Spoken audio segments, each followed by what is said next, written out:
Hello and welcome to episode 287 of the Paint All the Minis podcast, the show where you can listen to the widest range of guests that I can convince to chat to me about the tabletop gaming hobby. This week I talked to Mr Joe McCullough, who needs no introduction.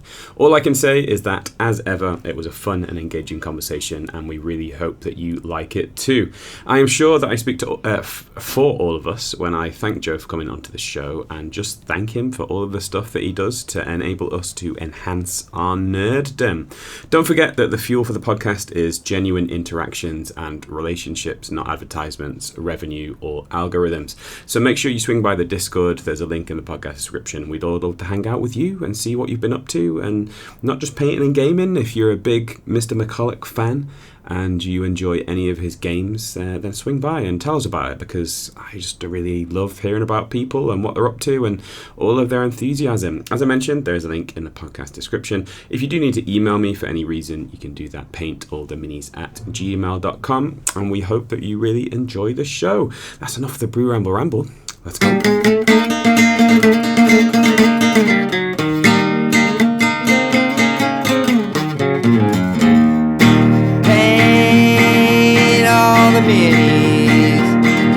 Paint all the minis that you can.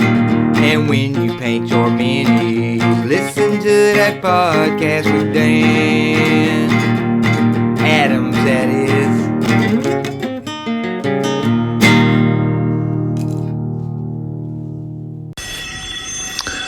I know what you're thinking. Did he paint 6 armies or only 5? Well, to tell you the truth, in all this excitement, I've kind of lost track myself. But being that this is Paint All the Minis, the best place for painting and hobby on the internet, and people aren't going to bite your head clean off for posting, you got to ask yourself one question. Do I feel lucky? Well, do you, punk? So hey, I am here once again with Mr. Joe McCullough. How's it going, Joe? Oh, I'm feeling pretty good. Nice. So what day? I don't even know what day we're. Is it Monday today? It's Monday today. It is Monday today. It is Monday. What have you been doing over the weekend? Anything exciting hobby-wise? Not really. So let's see. On Saturday, I spent 7 hours in a just gaspingly hot pool because my kids were at a big swim meet. And my wife was there helping, and they were all having fun because they were participating, and I'm just sitting there like roasting in the stands. It's the worst. I mean, long sporting events that you're not participating in is a difficult thing anyway. And of course, then if it's a kids one, that makes it a little bit more difficult because maybe the standard isn't crazy high. And then you're in a pool environment. There's a lot of compound negatives that kind of feel difficult there. Yeah, I'm the same. I hate being in that kind of indoor pool environment, and just the noise is oppressive because everyone's shouting, "Go on, Tim! Go on!" It's like ah. So man, how many hours were you there? 7. So amazingly, I got a lot of reading done. Like all these people are shouting and the music's blaring. I'm just sitting there with a book, you know. Right. I look up and it's like, all right, my kids don't swim for an hour and a half. Like, yeah, and that's another thing as well with swimming. Like, if it's a soccer game, you've got a prolonged period of time where they're playing. Where with swim meet, you're like talking about 50-meter front crawl or 50-meter freestyle, as people call it. It's like maybe 40 seconds, 50 seconds, maybe a minute or so, and then nothing. Yeah, I figured out. I saw my kids swim for about 10 minutes combined in that time. But, yeah, I haven't really talked about this so much, but when I was a kid, my sister used to be into horse riding a lot, and so we as a family used to get dragged to these horse riding events that would same thing last like 8 hours, and maybe like an hour to travel there and an hour back, and then about 6 hours at the horse event. But there was only probably about 5 minutes of riding horse time that we were interested in, and so it was basically a whole day of just looking at people you didn't know ride a horse. This is why you need a really good snack bar, you know? Well, yeah, man, that's cool. And then a little bit in pre-show, we were talking about school residential trips. And they're kind of like a rite of passage for many people, right? The school kind of residential trips. When I worked in America, like grade 9 seemed to go to Washington, D.C. as like a rite of passage kind of school trip. That seemed like quite a common thing. And also in the US, like summer camps quite a big thing, more than in the UK. Maybe we have summer camps, but it's just like a football camp or a soccer camp for like a week, or a swim camp for a week. Whereas residential multi-week summer camps are a big thing in America. So have you got any experiences from either summer camps or school residential trips that jump out to you?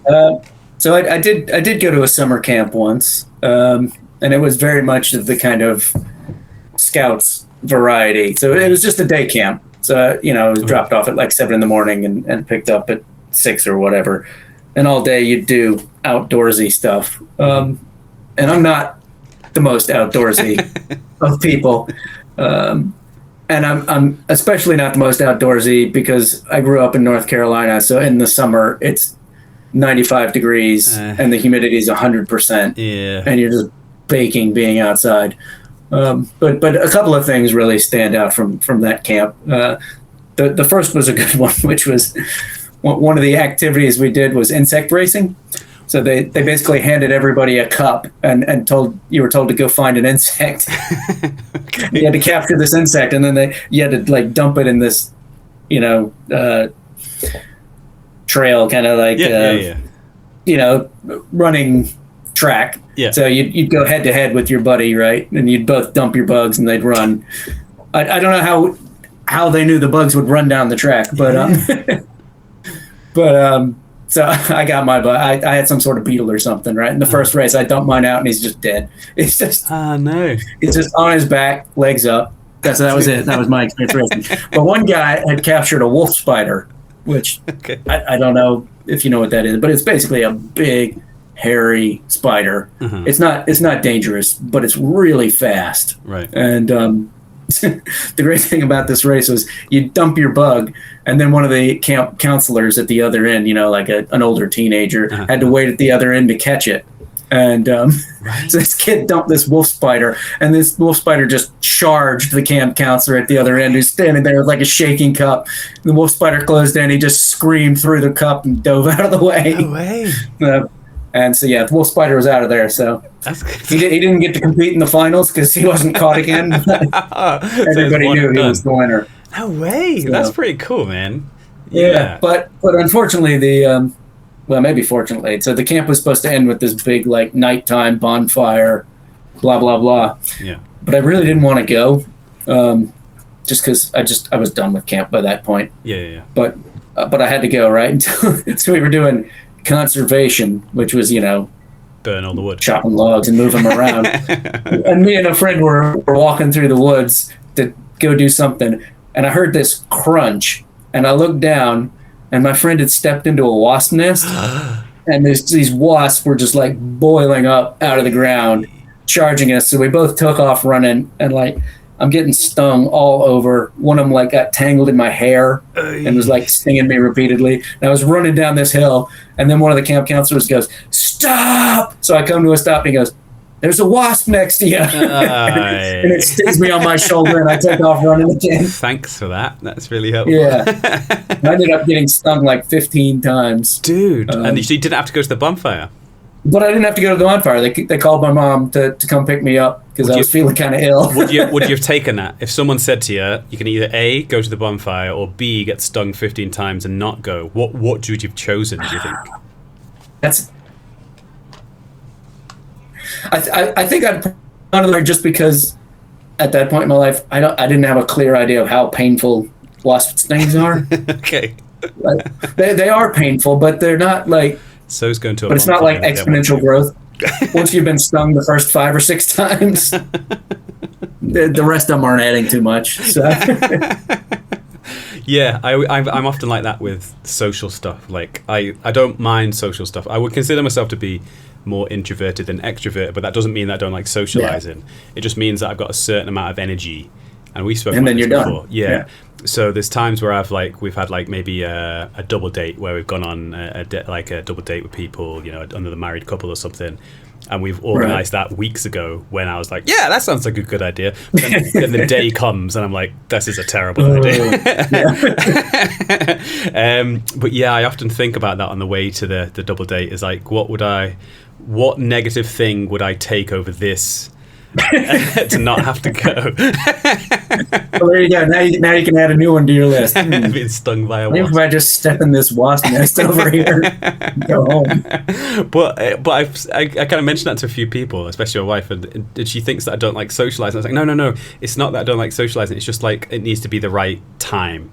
I just need to have the right feeling. But I can't say that on the 25th of May I'm going to be ready to socialize. It just doesn't work like that. So yeah, it's one of them things. But I'm getting better at it. I'm really, really old now, but obviously I'm getting a bit better at it as I get older. Exactly.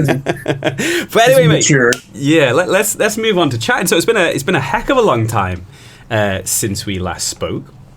And, well, officially, we speak unofficially in the background with a few hobby hangouts, haven't we, where we get together and have a bit of a paint, and that's always a pleasure.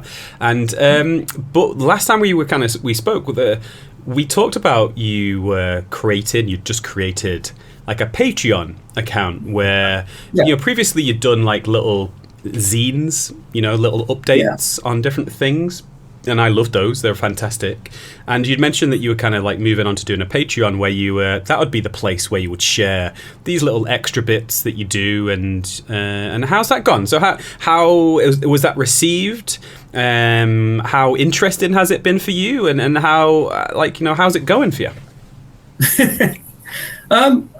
From my point of view, I guess I consider it a massive success. And kind of wish I'd started it earlier. Yeah. Because I guess, I don't know if I talked about it last time. I had some reservations about taking on a bunch of employers. That was my fear, that Yes. all these people are like, hey, I'm paying for this. Yeah. You better Where's produce X, Y, and Z.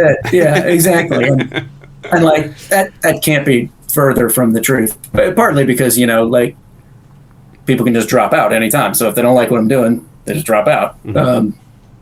But really, what's interesting is there's like a silent majority of people who just apparently seem to like what I'm doing and are happy to support me, and I rarely hear from, if ever, And then there's probably about 20% of them who are more vocal, and I love both groups. Yeah. But there's almost no negativity in there. I mean, I guess by that point, if you've come to my Patreon and you're supporting me directly, you're pretty much saying you agree with my philosophy on gaming, at least, and thus you're unlikely to have any huge problems with what I do.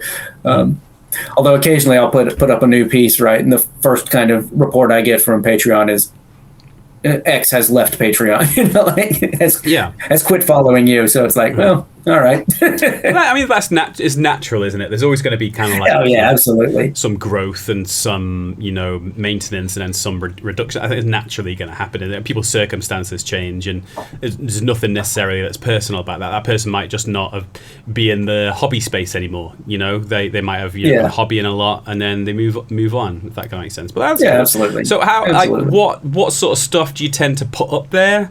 How do you decide? Are you very kind of strict and kind of organizational? Or are you more like kind of laissez-faire, whatever happens? Well, I said that I was going to put up at least three things a month, but I didn't make really kind of any other promises beyond that. I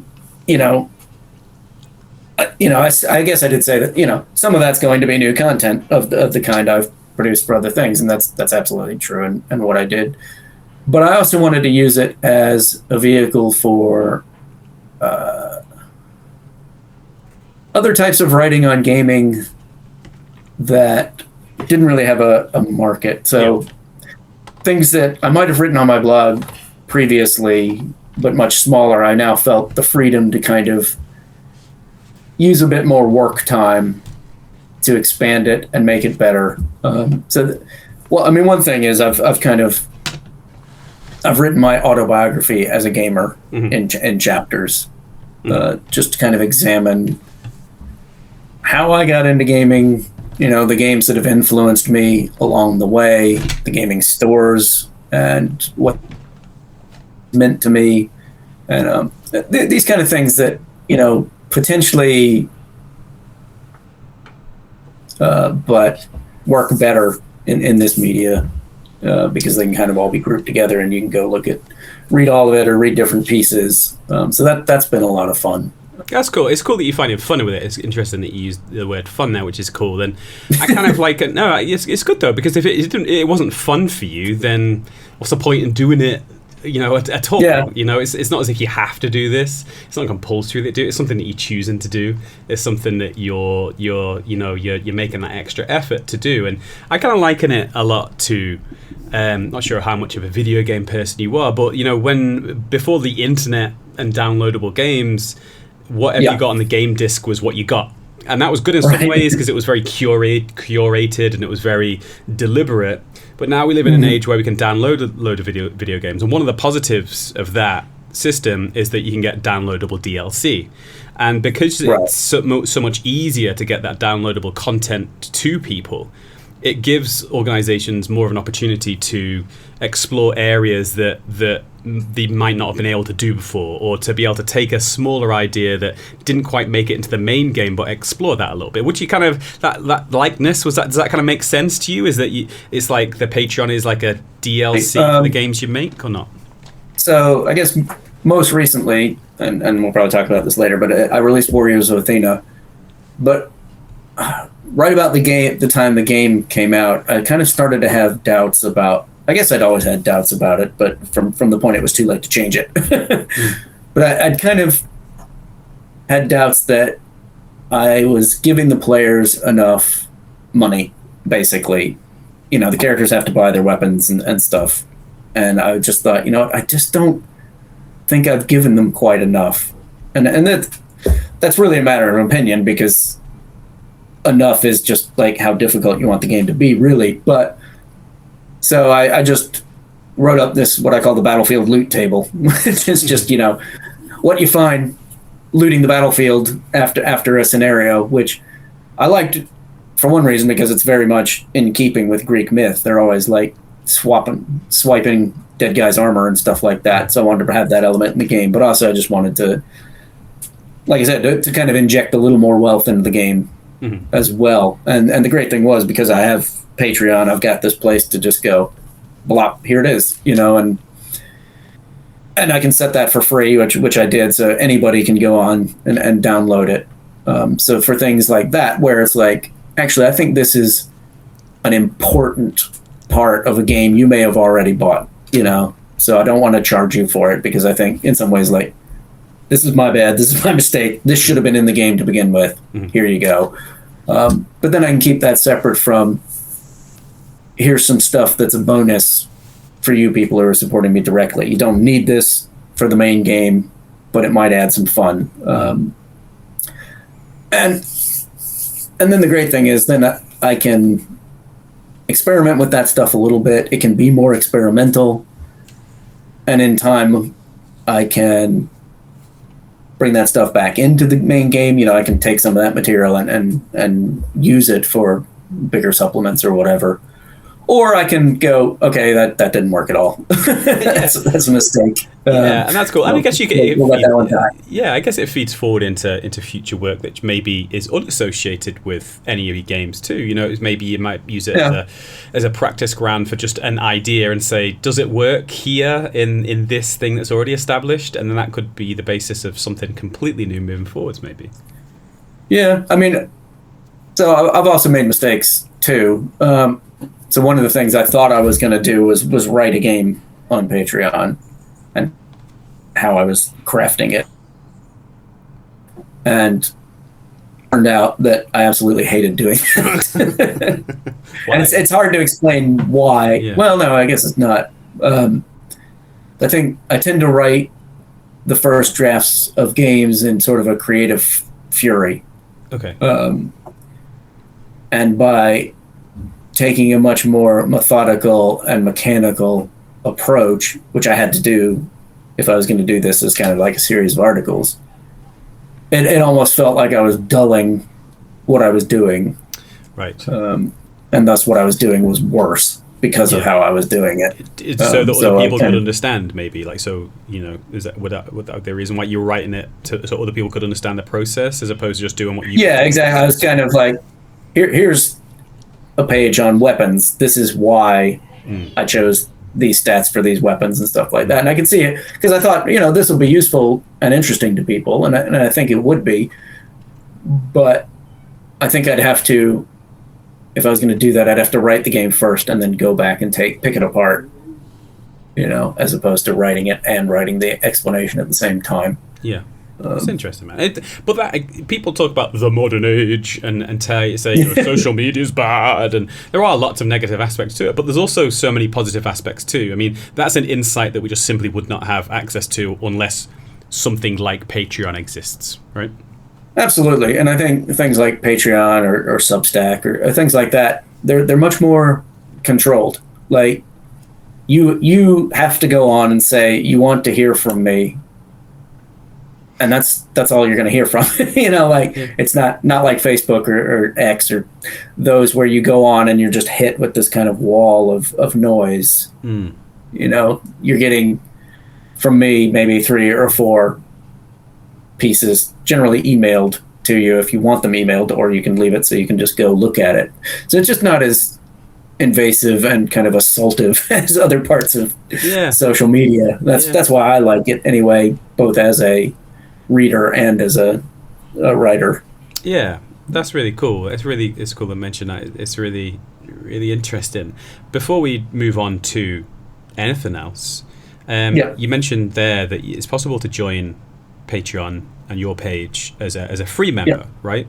So if you're not sure, or you think it might be interesting, or you want to dip your toe, you can head over to Patreon and you can join as a free member. And then if you think there's enough value there, you can then potentially sign up for a paid membership. So just give us the details of that. Where can we go to check that out? So just Google Games from the Grave Patreon, and it'll lead you right to it. I'm there.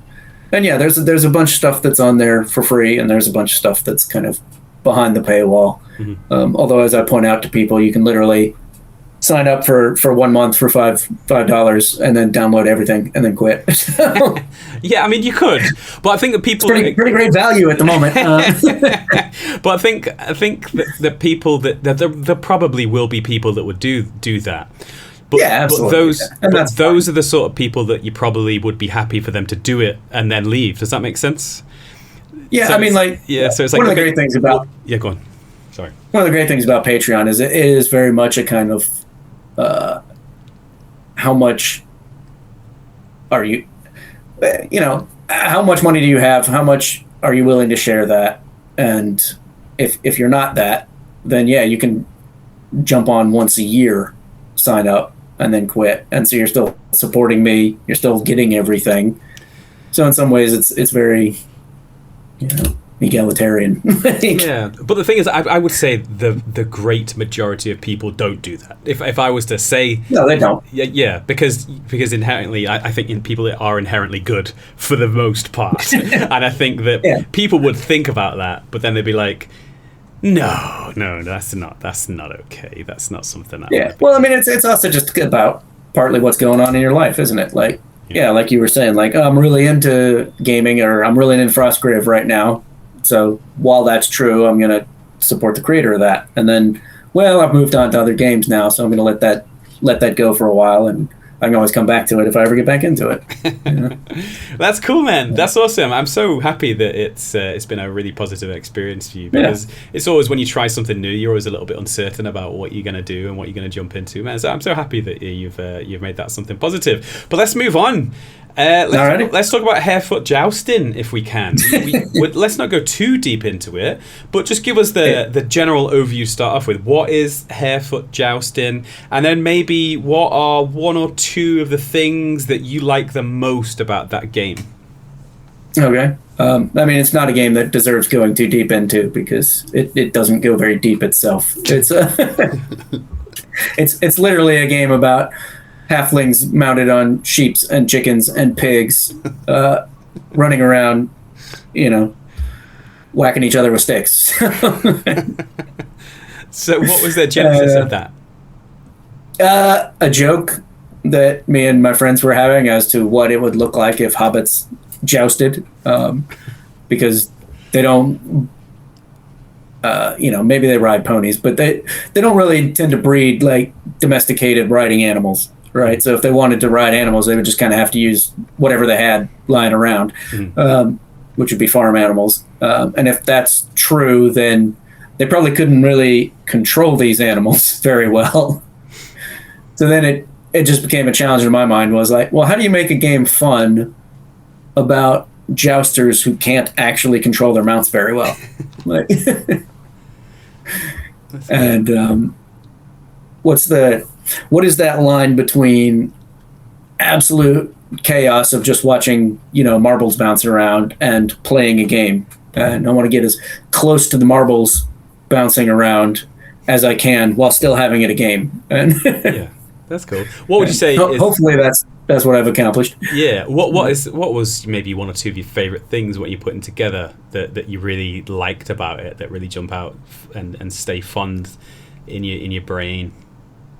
So one of the things that I realized, this is a problem that all games have, but war games specifically have, is you tend to have this kind of doom spiral of, if we both start with 10 guys and I take out one of your guys, you're now playing with 9 guys and I'm playing with 10. So it's more likely to continue in the same direction of you losing guys. So how do we offset that and keep the game fun even as you're losing guys? And applying that to Harefoot jousting, where you've only got three guys on a side. So if you lose one, you've just lost 33% of your force. And I thought, like, how can I do that? And I thought, well, okay, I need to provide some kind of bonuses for the people that are losing, essentially. And then I thought about how halflings would approach sports in general. And I thought, halflings, probably don't really care. And point of fact, they're really there to drink beer and eat stuff. And it's just nice to have some entertainment. But if they do get into it, they're almost certainly rooting for the underdog, because they always feel like underdogs because they're halflings in a world of orcs and dwarves and elves and high-powered wizards and things like that. Yeah.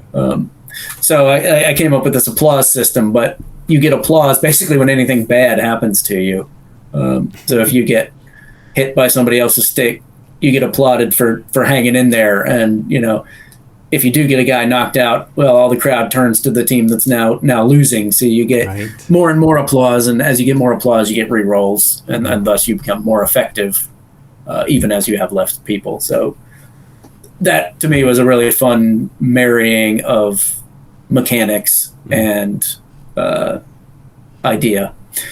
That's cool. And the other thing is just the basic movement system, which is really simple, which is basically you point your Harefoot the direction you want them to go, and then you roll a die, and the die corresponds to templates, and you place the template, and that's the way your guy moves. And you have a little possible control over that based on rerolls and based on some mounts have special abilities and stuff like that. But in general, your movement is half random. And that worried me a little bit when I put it out, because I thought some people aren't going to like this because, it's not enough control for them. And that's true. There are some type of gamers that don't like that.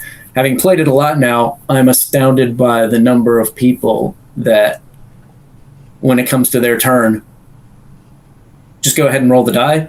They haven't actually pointed their Harefoot in any direction. Right. It's literally the one thing they have to do is point the Harefoot. Right, okay. And it's so commonly forgotten because they're just so into the fun of the game and watching these marbles bounce around. Yeah. I was like, I probably could have pushed it even slightly farther. But yeah, exactly right. You're not even bothered about where it goes. Like you just go. Exactly. I just want to see what happens. It's like, roll some dice. The bugs in the lane racing, right? It's like, there's a wolf exactly. Oh, that's dead. Yeah. Yeah, it's a beetle that's upside down. That's cool, man. You're right. That's where it all comes from. I see it now. So what would be your favorite animal in the game that they ride on? And then is it possible to have different riders, or are the riders the same, or is there anything else that's customizable or through selection, or is it only the animals? So my favorite animal is the pig, just not because of what it actually does in the game, but just because it seems like if you take the pig, you're always going to roll like the minimum movement. It seems to happen game after game, and the pig just very slowly trundles across the board. Yes. But so yeah, mechanically, I don't know. So like some of the bouncy animals are fun, like the frog or the like the turkey, because they can actually like jump over obstacles in the way, which turns out to be quite useful with the number of times people run into obstacles in the game. So I tend to enjoy that. And so yeah, all the riders do have what I call special strikes, which is basically whenever they go to hit somebody, or they can even have defensive special strikes. So when someone tries to hit them, basically if they roll doubles or triples or things like that, it can activate special abilities they have, which can be doing extra damage or hopping out of the way or gaining more applause because they do it with a flourish or things like that. So yeah, there's a little bit that you can either choose or roll depending on how you want to play. Seems to be very tongue-in-cheek, and it is incredibly tongue-in-cheek. How does that? Because there's the majority games that I've had experience with are quite serious in nature. They're fantastical in nature, and unexpected things happen. But I wouldn't say that they're too tongue-in-cheek too often. So how was that as a writing style? Was it a refreshing change? Is it something you enjoyed or something that you struggle with? Yeah, absolutely. It was a wonderful little challenge because it is very different. I mean, I occasionally write in kind of a very pulpy style, but I tend to be, I like my fantasy straightforward in the sense of like, this is what you have to do, dun dun dun dun. Whereas this is kind of like, very much like, why are we here? Yeah, that's cool, man. That's interesting. And so how was that received from your part? How did you perceive that was received by people? I had basically zero expectation for the game. Yeah. Like, in fact, I didn't even really, I wrote it with no intention of it being traditionally published through Osprey. I thought, this game's so small and so silly, I'm just going to publish it myself. But I showed it to my editor, really showing it to my friend at Osprey, and he was like, "Nah, this is too good. We got to publish it." So that happened. Nice. But and this kind of relates back to Patreon. As I played the game more and more, I wanted a little more from it. So I actually wrote an additional set of rules called Harefoot Polo, which uses all the Harefoot jousting rules, but puts a ball in there. And so now your Harefoots are running around, still jousting, but they're also trying to hit a ball through a net. So I guess literally I added one more marble bouncing around in there. Yes. And now it's actually become my preferred way to play the game. Nice. So that's on. That was the following month. First month it was like this is jousting, I guess, and then the following month it was like, that worked out great. What are we gonna do next month? Polo next month. Okay. Polo, yeah. Let's get that done.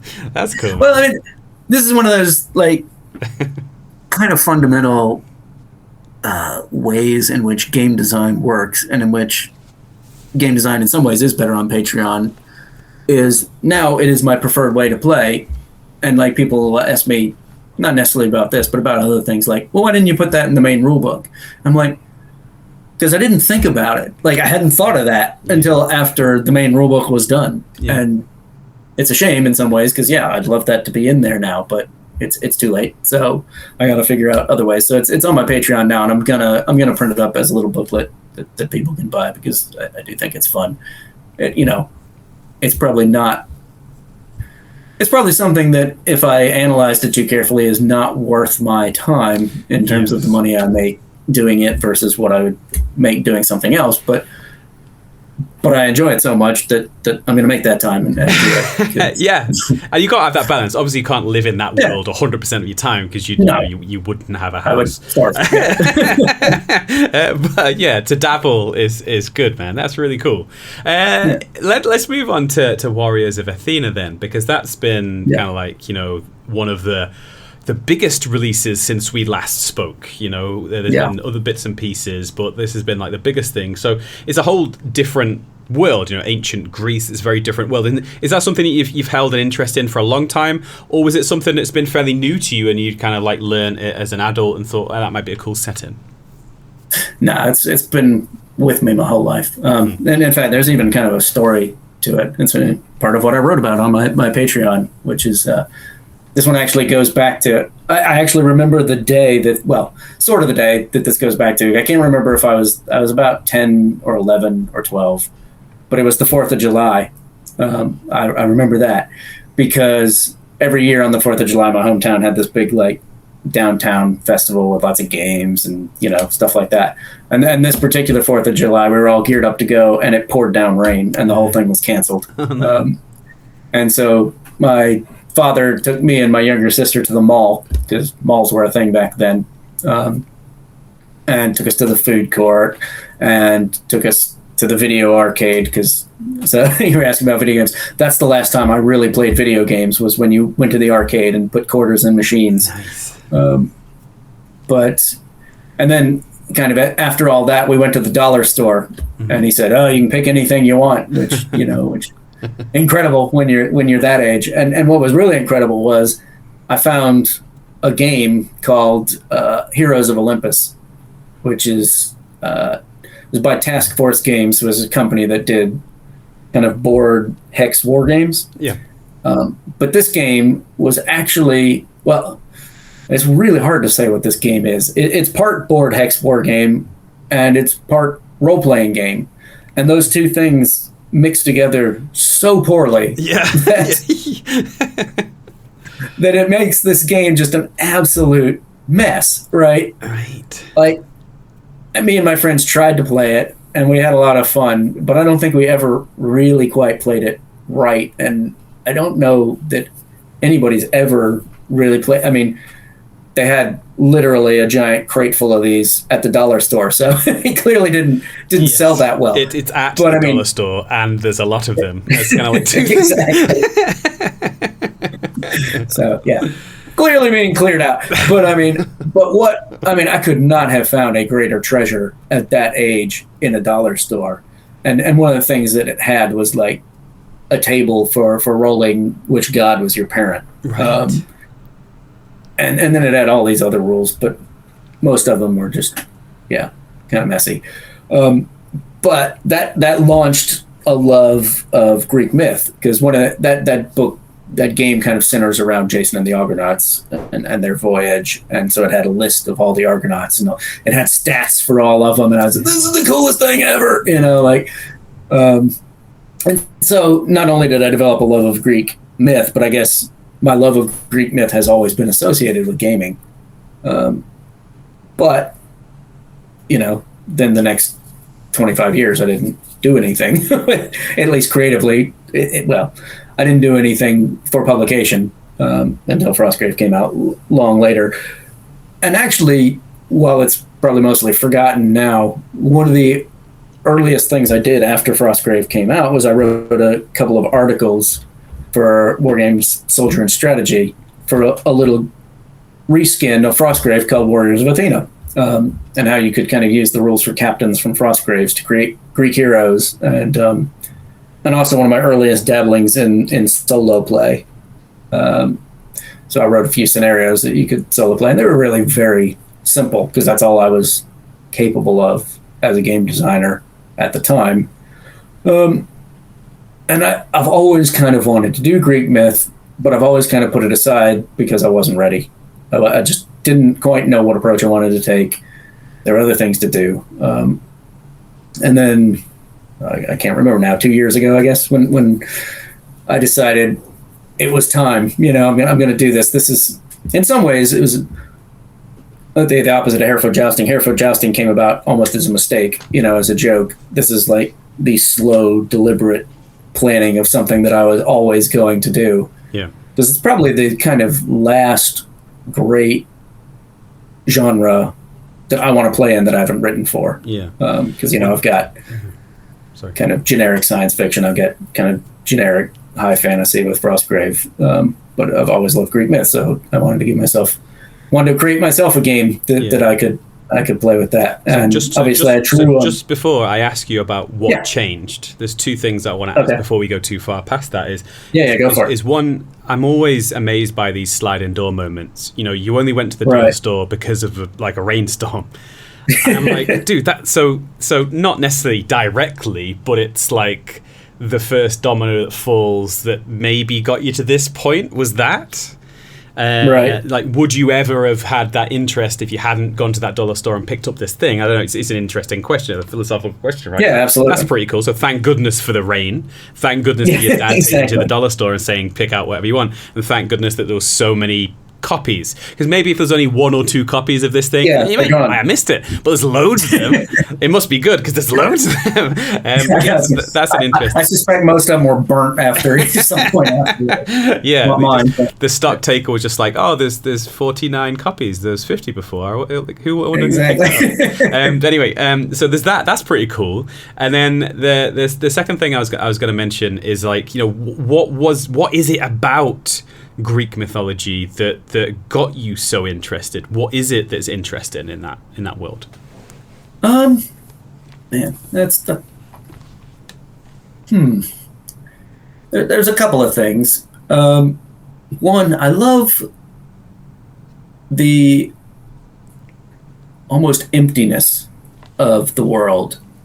You know, there's not a lot of people in the world of mythic Greece, and they kind of live in these little city-states, but there's just massive amounts of wilderness or ocean between them. You know, so it's literally dangerous to go from anywhere to anywhere. And it's got this kind of oddity of, like, we know now, like, what the Mediterranean and that world looks like. Yeah. But they didn't. Like, and they went, over there's, we think, centaurs. You know, like, we don't go over there because there's guys that have horses, you know. And, and I love that. So, like, there's an element of exploration to everything that kind of happens in those myths. Yeah. And there's a real big charm to that. Like, I love that. Like, I kind of got a similar experience just with, like, the 1830s, to 1850s, kind of like America, you know, the age of discovery, where it's like people have rocked up on the eastern seaboard and there's little nibbles taken off around the outside, maybe around Louisiana, or maybe kind of on the west coast. But there's this whole giant bit in the middle that no one's really got any idea what's in there. And there's a certain, like, allure to that, right? Where it's like, dude, that'd be kind of amazing, but terrifying, and hopefully not too bad. If I just get to New York, I get, like, a car, a wagon, and I just set off and do something. Exactly. Right? It's just kind of cool, right? There's something good over there.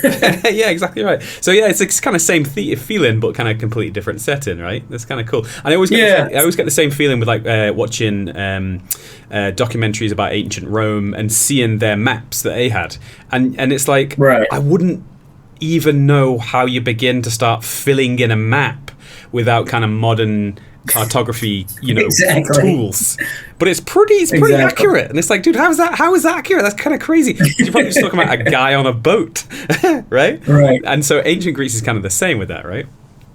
Yeah, I mean, even more so. Like, I mean, you know, because we're one of the kind of fun things about the game that doesn't maybe perhaps make sense is mythic Greece and ancient Greece. They're actually, as periods, really separated by like 1,000 years, but they're so conflated in the modern mind because of how the ancients actually depicted things, because they were, you know, operating in classical Greece. When we get the first kind of depictions of these things, they tended to illustrate them in more modern ways, and Hollywood's taken that on and been like, we're not going to actually show what Homeric Greece looked like because A, we're not 100% sure, and B, it looks weird, so we're going to use classical Greek hoplites to be our armor of choice, you know. But you know, and so the ancient Greeks did some pretty amazing map things, but even then, they were still huge. I mean, and that's what, one reading of the story of Jason and the Argonauts is literally like the first trip anybody's ever taken by boat that far, you know, like we have no idea what's over there except a golden fleece. So we're going to go check that out and grab it. And so But I guess to get back to it. Yeah, what changed? Sorry, it was... No, it's really good, man. It's awesome. It's so interesting. So what changed? You mentioned that it was something that you were always thinking about, but you felt like you weren't ready. So what changed? Mostly confidence in myself as a game designer. And the idea that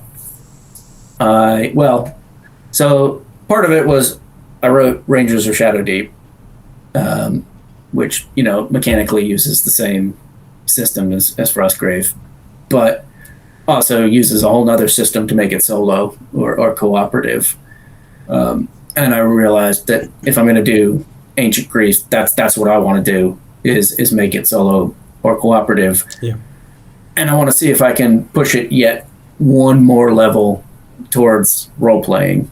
And that was an important kind of decision, because I could have just written Warriors of Athena as Rangers of Shadow Deep again, but with, shields and nice helmets and gods running around.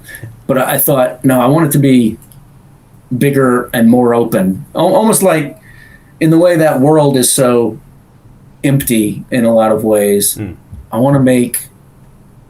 Not empty. Let me put it another. That's so filled with possibility because you don't know what's there. Yes. I wanted to make my game filled with possibility because you don't know what's there. And thus, it's a game that, yes, you can play it in the kind of Rangers of Shadow Deep. It's just a solo or co-op game. But it's also got a lot of encouragement and tools if you want to run it as a Game Master styled game. Right. So you can actually...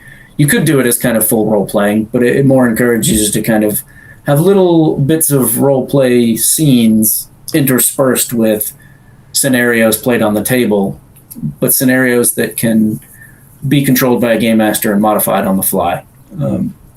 So really, I think in some ways it's kind of, I go back to that old game that's this horrible combination of role playing and board gaming. And what I wanted to create was a nice combination of role-playing and wargaming, and see if I could do that. And so finding that challenge was part of thinking, or part of giving me the impetus to do it. Because before, it was just kind of like, that's just a reskin, and I want this to be its own distinct thing. And until I can find the way to make it distinct from my other games beyond just setting, I wasn't ready. But once I made that decision, I was like, okay, let's do it. Let's go for it. Was being hex-based ever an option? It was not. I don't I've still got some hex-based games I absolutely love. Silent Death is one of my favorite all-time games. Steve Jackson's Ogre, another great one. But they're a very different type of gaming. Yeah. I don't think...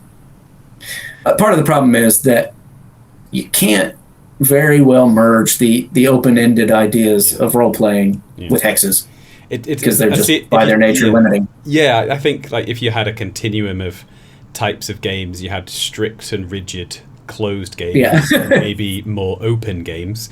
Obviously, RPGs are going to be very much more on the open side of things, and space is going to be much more on the closed side of things. But even wargaming sits across a huge kind of scope of that, because at one end it is basically just hexes that you've... I mean, some games, what is it? Some of the Mantic games use squares. It's the same basic idea, but they're definitely war games. Whereas at the other end, you've got these much more freeform tables, which tends to be how I like to play, and you can actually insert bits of role playing into them. So it's a big spectrum or continuum. So what did you introduce then to make it its own specific and unique entity? What did you introduce that maybe you haven't seen before or haven't seen in that particular, Well, one thing is just giving people the encouragement to play it with a game master or an oracle, as I call it in the game. Yes, and just to give that style of gaming a try, because while there's plenty of people that have played that way and do play that way, it's not an overly common way of playing war games these days. It's kind of, I feel like it used to be a lot more common. It's sort of fallen out of favor in the last couple of decades, and I wanted to bring that back and just to show people like, hey, this is possible and it's fine, you can do it. And then it was about introducing tools for you to do that. So there's a lot of advice on creating your own scenarios. It's not a mechanical procedural generation system. It's very much a you know, have about these kinds of monsters and this type, and give this kind of motivation to your players, or this type of objective. And then it's also that using scenes to further a narrative, because there's, you know, on that kind of journey of Jason and the Argonauts, you've got these kind of scenarios, these kind of pitched battles they fight along the way, which would be the scenarios you play in the game. But there's also lots of other interesting incidents and points of discovery that don't necessarily play out that well on a tabletop, because there's no real need to move the miniatures around, but can make a really fun part of an overall gaming experience, and more so an overall part of a story you're telling. So yeah, I wanted to bring that back. I mean, if you go back, so you mentioned like Rogue Trader. Yeah. So why do you think it went out? Is it because people didn't want to do it, or do you think people were just trying to create some new sorts of games that to try and make that game stand out the cry? We're like, hey, this doesn't need a GM or doesn't need a DM. Like, what do you think? Did you I think it's mostly market forces. Okay. I think the market loves to rigidly define genre, because it's easier to explain to someone in an instant. This is a role-playing game. This is a war game. Yeah. So you know exactly what it is you're getting into. And, you know, if you're a big company, there's not actually a lot of incentive for well, I think there is actually a lot of incentive for encouraging player creativity, but if you're a money man, you may not see it that way. Yes. But I think it's mostly that genre thing. People, at some point, the companies decided, you know what, we don't want a game master, because that's hard to explain and unnecessary for the game we're doing here. And role-playing games move away from wargaming elements because they don't want to force people to buy miniatures or to give complicated rules for how to move them around on the table. It's been tried and, you know, again, kind of fallen out. But for me, as that old game shows, like I've always been really interested in those points where the different types of gaming styles meet, because I think there's just so much interesting that can happen there. So you mentioned that the game is solo co-op. You mentioned this idea of exploration and unknown. So how does that element of exploration and unknown fold out? Is it a branching narrative? Is it a linear narrative? Like what's going on within the game and how it progresses if you were to play it? So in general, it's linear in the sense I did experiment with branching. The problem with that is it takes so much time and effort to write a single scenario. If you're branching and thus skipping scenarios, you're actually skipping a lot of the work I did and a lot of the fun you could potentially have. But what they do is sometimes is what happens in scenario 1 does affect what happens in scenario 2. You know, so you found X in scenario 1, so scenario 2 becomes easier, or you did the wrong thing in scenario 1, so scenario 2 becomes harder. So there's a lot of that, but there's also encouragement at a lot of points, though. If you are a game master, it's like, well, yeah, you can change it this way, or if you're feeling up to it, go ahead and insert another scenario here to do that. You know, a lot of my scenarios have, or the quests, which are kind of like the mini campaigns, have epilogues or something that say like, well, now that you've completed the scenario, you could, you know, go chase after this bad guy that got away, or now that you've rescued the princess, you've got to sneak her back through enemy lines to get her back to her people, or you know, things like that. So just encouraging at every step of the way to like make this game your own. You know. If your children take have it been on. naughty, the next scenario can be a lot more difficult. If your Exactly. if your friend's annoying you, it can be a lot more difficult, even more than that, that kind of thing. Exactly. And also to like having that game master also allows you to tune a game to your specific players and to their specific characters. So like, if I've got a character who's got the command undead ability and he's the son of Hades, and like it becomes more fun to like include those elements in the game. Okay, well maybe I'll actually stick a little more undead in here because that's kind of what this guy's about. Or I'm going to replace the god that's supposed to appear here with Hades because that'll be more dramatic since it's his father. And yeah, just having that level of freedom to give to people, and I'm expanding that now. I'm now working on another book for the game called Voyages, which has a big kind of sea encounters system, and these aren't meant to be scenarios, but they're little bits of narrative that can kind of connect your stories by giving these incidents that that kind of happen along the way that aren't worth playing out on the tabletop, but may inform the narrative or the later narrative. You mentioned a while ago in the game that you got from the dollar store where you would roll up to see which god was your patron, or what god was your What was your actual literal parent? So all the heroes are demigods, essentially. So you've got one god parent and one mortal parent. So how does it work in Warriors of Athena then, about how you are forming your group? Is that something similar?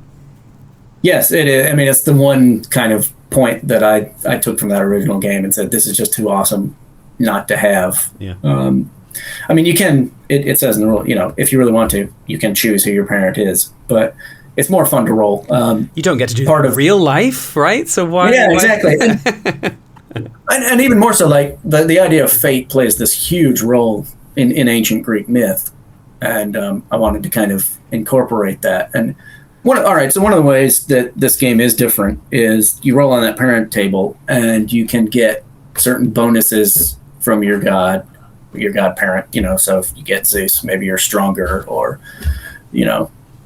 if you get Ares, you're better at fighting. But you can also get weaknesses. So like some children of Ares tend to have rage problems, or things like that. Or so you can have these, or there's, you can be kind of gluttonous, or you can be greedy, these have different effects of your figures on the table. But what this also means is that, kind of unlike any of the other games I've written, there is a definite potential for imbalance among the characters. Yeah. Because you're going to get some extra gifts and maybe weaknesses based on this random roll. Some characters will just off the bat seem slightly better, at least in some ways, than others, or slightly more difficult to play because they've got these weaknesses. And I think that's actually part of the fun. It kind of goes against how we tend to initially think as wargamers. I want the best, I need the guy with the best stats. But it's part of the fun to have a hero that isn't always that way, because not all the Greek heroes were the best. Some of them had very noticeable weaknesses. And a lot of the stories don't end happy anyway. So yeah, I want to do that. It's much expanded over, say, what was in that old game, and obviously it's using completely different mechanics. But yeah, that idea just was too good not to use and include, and it just gives so much flavor to the game right off the bat, because it means your character has a very specific connection to the setting. Yeah, for sure. And is it just that character on their own, or like in Rangers of Shadow Deep, is there certain kind of yeah, it's like Rangers. It depends on how many people you've got playing the game.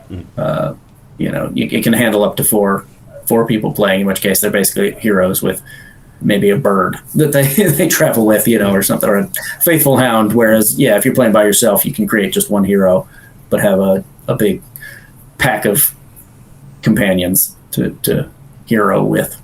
That's cool. How have you been have you been happy with it? Is it kind of went out and because this is not your first rodeo now. You created a number of very, very popular games, and so when it first went out, how comfortable and happy with it were you, and how's it been received? I was a little uncomfortable for a couple of reasons. One, along with Osprey, we decided to split the core rules into 2 books. So this is the first time I've written a game that's requires you to have 2 books to play to an extent. Mm-hmm. Part of the idea was to set it up more like Dungeons and Dragons, where you had a player's guide, so the book Heroes, which gives you all the information you need really to create heroes. It has the basic rules for the game and kind of all the experience you get and stuff like that. So if you're playing a game that has a game master or an oracle, that's really the only book you need, because it's going to tell you everything you need to know about your characters or how to control them on the table. Yeah. And then you've got a book of quests, which is kind of like the Dungeon Master's Guide, except more so because it's got all the specific adventures and all the monster stats. And one of the reasons I did that partly was so that, you could only need to buy that one book if you're doing it, but also to keep that book of quests out of those players' hands, because it's going to spoil the surprise if you read all the quests before you go and play them. So it to me made more sense for the game to divide it into 2 books. Mm-hmm. Now, obviously, you're printing twice as many books. It's longer. It does mean the game is more expensive overall. And so I worried about that, and I worried about how people would respond to that. And the answer is mixed. Some people doesn't bother at all. They're just happy that the game exists, and it was an insta-buy on day one. For other people, actually, this felt like more of a burden. It made them more, do I want to get into this game? Is it worth the cost? Which, is absolutely a question you need to ask yourself when you buy anything, go after any game. Underpants or socks, do I really need some? Yeah, exactly. You don't need that stuff. But we're talking this or other games here, so, or more miniatures, important questions. So I was a little worried about that. And but it makes sense. It makes sense. I mean, I've not really been into RPGs, so I don't really live in that world, but there's a number of games that I've played with that require DMs. One of those is Dungeon Saga by Mantic. Yes. And that was something that I bumped into, where it's like I didn't know who was going to be the GM or DM, and you have to be very careful about what you're seeing, because you enter a room and then it's like the layout, the minis like this, and it was kind of very difficult not to look. So to take that temptation away, it's like Christmas tree, the Christmas tree, and there's presents under the Christmas tree, right? It's like it's very hard not to pick them up and shake them around a bit, even though you shouldn't. You probably would spoil the experience on Christmas Day, but you still kind of do want to do that, right? Exactly. That's cool. But so that's good. It's good that you kind of think about those things, It shows, this is something I think that we share, is that we want to feel like what we're contributing has value, but I think that it's annoying in some ways that we spend that time thinking about those things, but it also is good because it shows that you're trying to act with integrity, and you're trying to act with compassion and empathy for the people that are picking these things up. You're saying, what would I think if I was faced by this, and the fact that you care about what people think is a positive thing, I would say. Yeah, I mean, in the ideal world, all these games would be free, and I'd love that to be true, but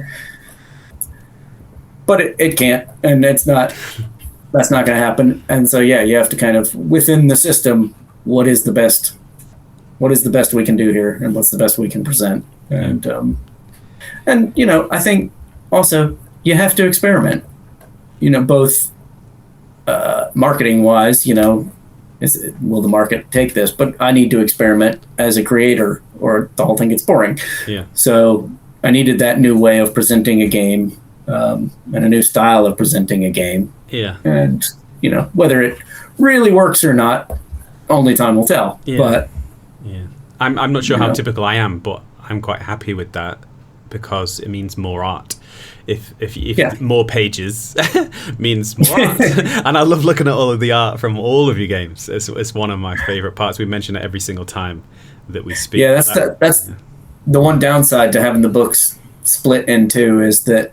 So this is the first of my books where Osprey's gotten specific maps drawn for the scenarios. They're not maps in the kind of literal sense. They're more like interpretations of what your table could look like. Okay. But they're beautiful. They're stunningly beautiful. So it's a shame that you've got the first book that doesn't have any in there, and then they're all in the second book. But I'm glad that they're there because they really do add something quite visually stunning to them. I talk about it all the time, but the Wizard's Eye book, it's yes. something that I'm always picking off the shelf when I've got 20 minutes to kill before we're going out for a meal and I'm waiting for everyone to get ready. It's something that I always pick out and look at. It's really, really cool. And one very selfish question is that Wizard's Eye one and done? Are we going to maybe see something similar in a different setting, or is that just a one-off and we're not going to see any more of it? I suspect that's a one-off. In all honesty, it didn't sell that well. I bought one. I love it. So I know. Yeah. So what we're talking about here is a book called Wizard's Eye, which is like a compilation of artwork from Frostgrave, and there's kind of commentary and narrative from both you and also the artist that created the pieces. It's brilliant, mate. It's something that I always look out for whenever I'm looking for a coffee table book. It's always something that I pick out and have a look. But anyway, as our time kind of quickly vanishes, apologies for asking this last bit, but it's something I really wanted to talk about. Is that recently on your Patreon, you talked about how you'd put together like a D&D experience for some younger people. So one, how did that go? And two, would you have any tips for any parents who are maybe looking to introduce a D&D experience for their children? Wow. So how did it go?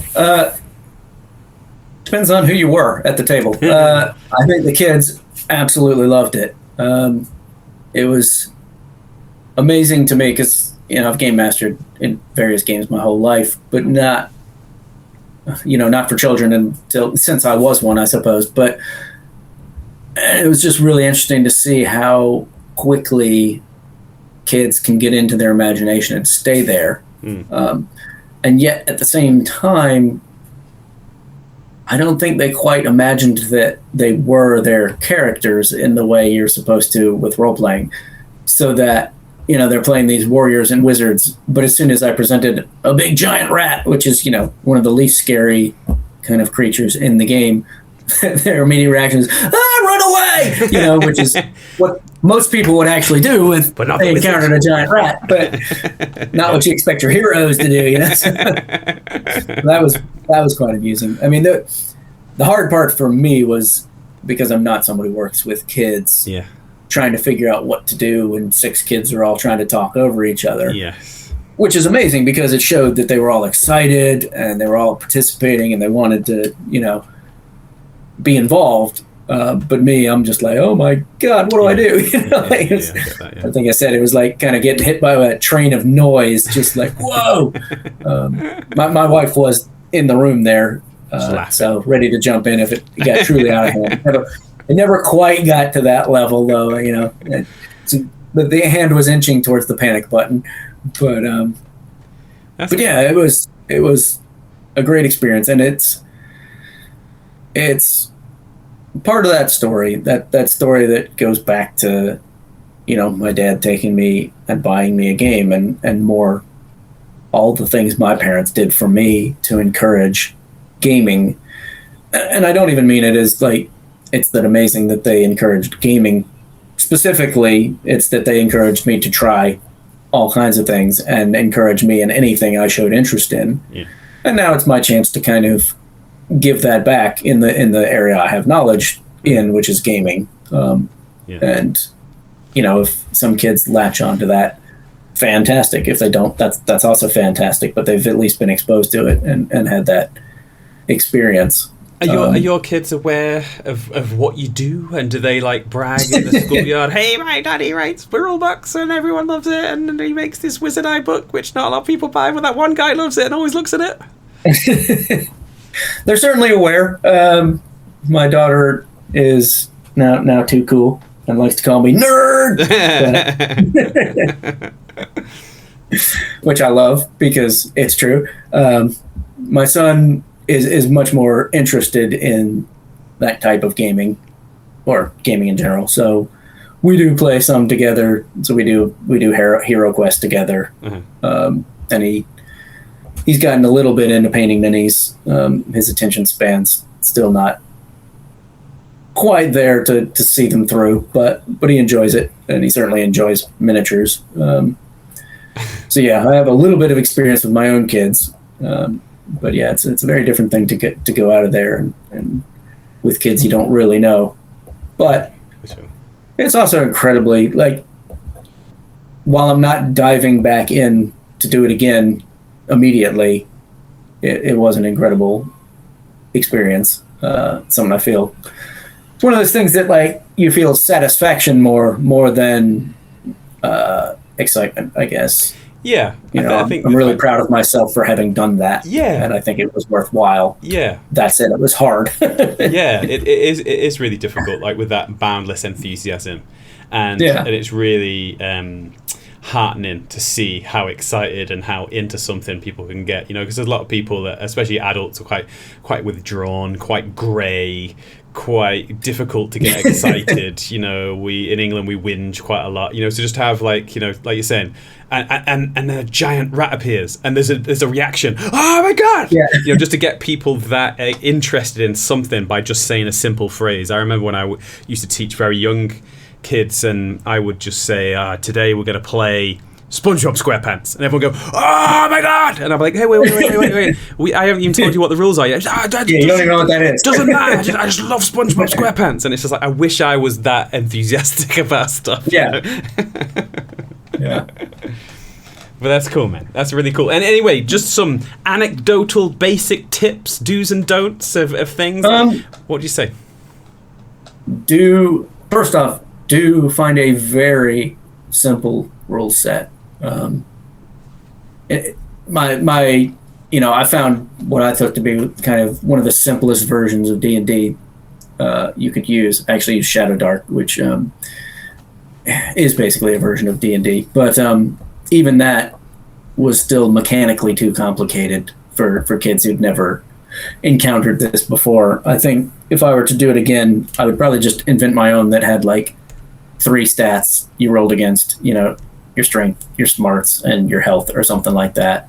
And really just, I think you can remove most of the mechanics from the game and just worry about it more as a storytelling game.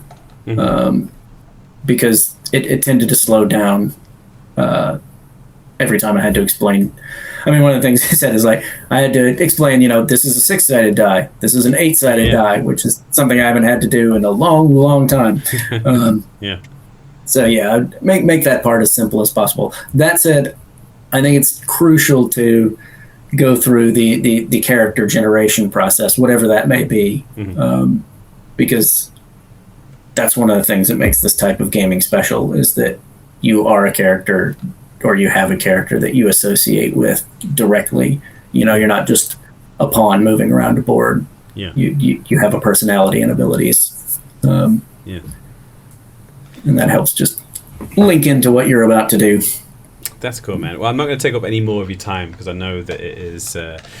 It's precious. Yeah, it is precious, mate, and I really value the time that you've given up. It's always an absolute pleasure to talk to you, and I really feel humbled when you deliver a little bit of time dedicated just to me, just to us, the listeners, completely free of charge. And so I just wanted to say thanks for all of the stuff that you continue to do.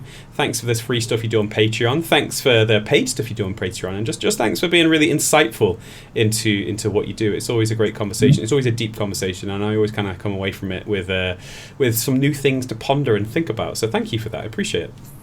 No problem. Thanks for hosting and making us giving us a place we can talk where people can listen.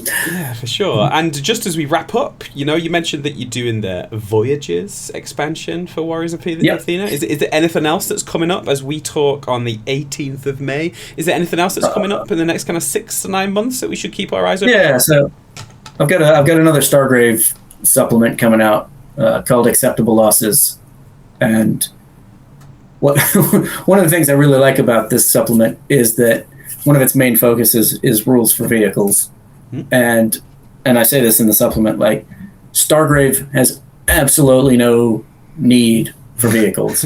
They don't even fully make sense within the scope of the game, right? Because it's a game about walking somewhere, grabbing treasure, and walking off. And vehicles make a total mess of that, or at least potentially can. At the same time, like, I've got all these cool sci-fi minis, and I want to use some vehicles. And lots of people had said it on the forums, I want some rules for vehicles. And I'm like, but there's no need for rules for vehicles. And then the more I play it, the more I'm like, it'd be really fun to have one Jeep right in here, you know? So I'm like, you know what? I'm going to do it. And while I give some ways you can use them and scenarios that you can use them for, it really is an exercise in going, here's some rules. Have fun with them any way you want. I had fun writing them. I hope you have fun playing with them, you know? And now we've all got an excuse to buy that dropship. I mean, not dropship, but that tank model we've all been wanting but haven't had a specific reason to use in a game. Now you can throw it in there. So that's fun. That's cool. That's awesome, man. So Stargrave, Warriors of Athena, Yep. anything else rattling around coming down the pipe?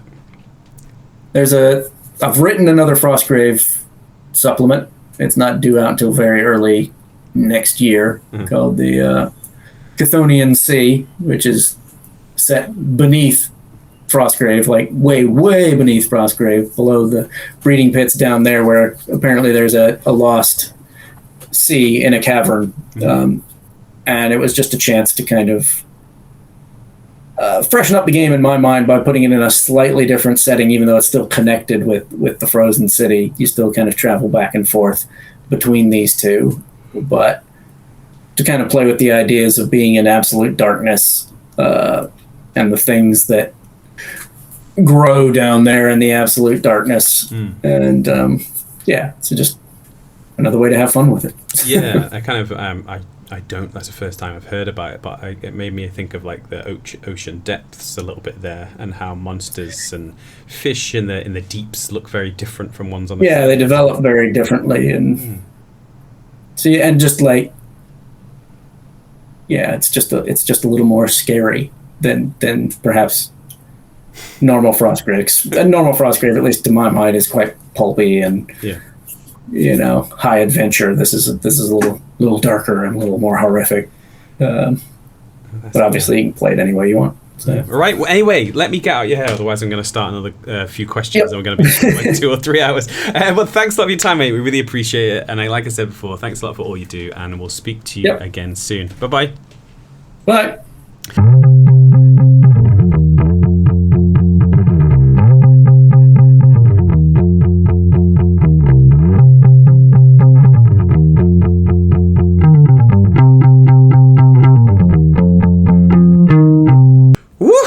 So there you go, episode 287, all wrapped up. Always fun talking to Joe. It's always good talking to Joe. He's, really cool. Just interesting guy. Interesting chap. And, we've chatted quite a few times. I think maybe 5 times. 5 times he's come onto the show at least. But never boring. I'm pretty sure if someone spoke to me 5 times, in the back of their mind, they might be like, yeah, it's kind of saying the same kind of things in the background now. It's kind of getting a bit boring. But not with Joe. I don't find that anyway. I always find that he's always got a different way of looking at things, something new to talk about, something different to talk about. So it's always great fun. Hobby stuff. What's been going on for me? Hobby stuff this week. Bit of priming this week. A little bit indecisive about what the next project should be. So I've primed a few different things. Especially been looking at some more board game based games because it's coming up. I'm getting them for a little bit of holiday soon. So I've been looking at one of the Zombicide games is like Night of the Living Dead. It's like an old school movie. So I picked up that board game ages ago when it was like a second hand in a second hand group. So I primed that up with half an eye on playing that over the summer holidays. Primed up a few more Journeys in Middle-earth characters, because we might start a new campaign with that, with Mrs. Paint on the Minis. And what else have I primed? Seeing as I was on a zombie thing, I primed a few more Walking Dead All Out War people. So maybe gonna take a wander into the zombie world over the next few weeks. That'd be interesting. So yeah, that's all I've been doing. Really finished off my swamp bases. They look pretty good. Pretty much finished my kind of silenced men. They are just waiting on their last little teeny tiny bits. And yeah, nothing else really. It's been the last couple of weeks at work before a holiday. So you know when you got to kind of stack up all that stuff so that when you come back after holiday, there's not too much stuff waiting for you, smiling at you, waving at you as you get back into the office. So trying to get ahead with all that sort of stuff, and then like kind of leaving parties and all that kind of stuff. So not really too much hobby being going on the last couple of weeks. Trying to avert my gaze from new games as well. Some people that I've been chatting to over the last couple of weeks have been enthusiastic about games. So I've been trying to not look at them. I saw a copy of the base game of Shatterpoint, like the base set for Star Wars Shatterpoint, and I just, after the chat with a few people about that, I was like, did you get there? But I managed to avoid that. What else? Marvel Crisis Protocol. People have been talking about that recently. Joe was showing me one of his minis actually from Marvel Crisis Protocol, and it looked pretty good, but just a little bit too expensive, a little bit expensive for me to get in. I was kind of look at that and see it's quite expensive. What else was I looking at? There's another game that I was looking at just recently, and I purposely forget, so I don't remember what was the game.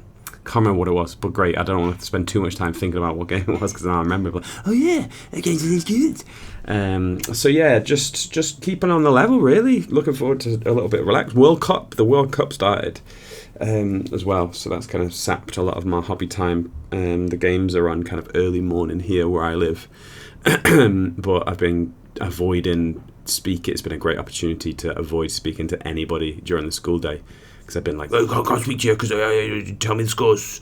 So I've been just avoiding any form of human interaction so that I can get home from work, and I've been pretty good, man. I'm like every day I've been like rocking 2.5 games pretty much every single day, which has been pretty good. There's been some good games. England won, which was good, and for the first time ever that I can remember, we actually played pretty well. Usually we play really badly, but just somehow find a way to like scrope a goal or two and get through. But we started really well. So I'm not one of these people that's like, it's coming home, football's coming home. I'm not like that. I probably will get to that at some point if we carry on playing well, but I'm trying to resist it. People say it's the hope that kills you, right? I always think that following England football is a lot like, from my perspective, being like a GW fan. You know it's not very good for you. You know you shouldn't believe. You know that it's probably not going to turn out well if you get involved in it, but you kind of still want to get involved a little bit. It's like, it'll be different this time. It's not going to be different. It'll be exactly the same as it is every time. So yeah, cool. That's kind of what's been up for me in the last kind of couple of weeks. Hopefully you guys have been up to something fun and interesting too. I say it every time, but make sure you swing by the Discord and show us, and make sure you talk to us about it. I mentioned it in the introduction, and that's not just something that's glib or throwaway, but I'm genuinely fueled by genuine interactions and relationships, you know. So showing us what you've been doing, talking about what you've been doing, even if it's not directly to me, just kind of hanging out with some people on the Discord, that keeps that fire burning. It keeps me want to do stuff, and it's good to be able to have found that after so many years of doing this and trying lots of different things and stuff like that. It's like the things that makes me the happiest and makes it the most worthwhile is just knowing that we hang out and we chat, and you guys hang out and you chat. So swing by the Discord. It's worth more than anything. Mentioned it a few times in the show, but I'm not sure.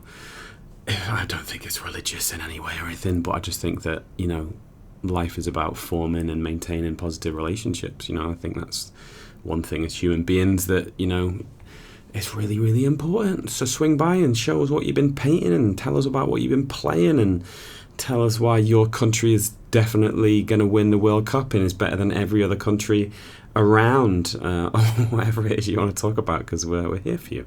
We want to hang out with you. But anyway, that is enough of the post-ramble. I hope that everything's well in your world. I hope that you are looking forward to a nice summer, however that looks for you, whether that's work or play, or a combination of both. And until next time we're together, keep on telling yourself it's not coming home.